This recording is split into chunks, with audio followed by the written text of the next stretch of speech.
On June 14, 1969, Knoxville 6-year-old Dennis Martin went missing while camping with his family at Spence Field in the Great Smoky Mountains National Park.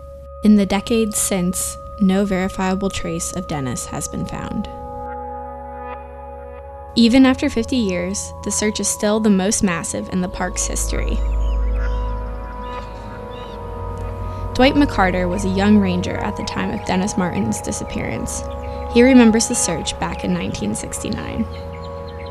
Something went wrong. The little boy, may have got on the wrong trail or something like that, But it's a mystery that we don't know. Don't have a clue. They may have assumed that he was going to hit the Appalachian Trail, but you can't assume anything with a 6-year-old, A trail might not look like a trail to him,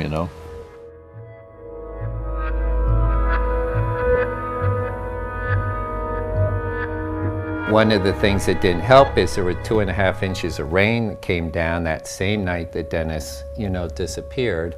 And so you had a lot of mud, you had a lot of trampling, and now your odds of, you find some footprints, you find some clues, is that being left behind by a searcher or is that being left behind by your subject?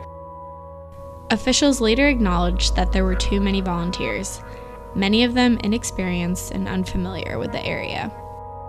But it was the Dennis Martin search that was one of these eye-openers, and the professionals getting together and saying, we need to find a better way of managing this. The Park Service overhauled its search and rescue procedures in the wake of the case, and the lessons learned have saved lives in the decades since. We're still looking for that needle in the wilderness haystack, and there's times where, we're not successful. But so much more frequently now, we have success, and a lot of that we can trace back to the Dennis Martin search.